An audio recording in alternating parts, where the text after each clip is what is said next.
I just remember as a kid walking outside, looking at the sky sometimes and thinking it was so blue. Everything seemed to be so wide open. There seemed to be so many possibilities. I think it was in second grade. It was 1970. I was at the bus stop waiting for the bus with a few of my friends, and one of the kids was saying, "Did you see the fight last night?" And the kids were just wide-eyed when they were talking about it.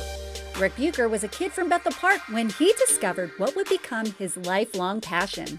At the same time, the Penguins were on the NHL Game of the Week. Darryl Edestrand, who was one of our defensemen, squared off with Bobby Orr. Orr kind of had Edestrand right here by the jersey, and he gave him a little pop with his left hand. And Edestrand just opened up and fed him about a half a dozen right hands. Everybody piled in. There was a giant pile up on the ice.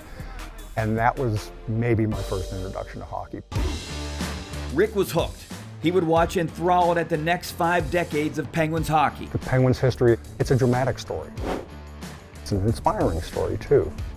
For the Penguins to go from what they were to what they've been now over the last couple of decades, or last few decades, it's a miraculous turnaround. The Penguins, against the odds, really got a team. The National Hockey League was planning to expand from 6 teams to 12 teams. It looked like Buffalo was going to get the last expansion franchise over Pittsburgh.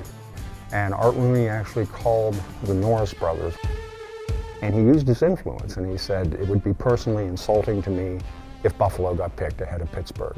So the Norris brothers reversed where they were leaning and actually helped get Pittsburgh in as an expansion franchise. During the 1969-1970 season, they drafted a young French-Canadian center named Michel Briere. He was a wonderful player. He was a wonderful playmaker. He was very smart, very clever. But in the off-season, Briere was in a car accident. When the emergency crews arrived on the scene, there wasn't a mark on him, but he had suffered brain damage. Almost a year exactly in the hospital, he passed away. But he would have been the Penguins' first superstar. He would have been the first Mario Lemieux. Penguins' history is divided into 2 distinct parts, pre-Mario and after Mario. Quebec offered their entire all-star forward line for the rights to draft Mario. Another team actually offered every draft pick in the draft for Mario. He was that good. A man among boys. Literally a threat to score every time he stepped on the ice. But as bad as those early years were, the history since then has been that good. And it's all around Mario. I mean, it all revolves around him. It's important to know where we come from, and I think it's important in life. I think it's important for a sports team to have, it's a foundation.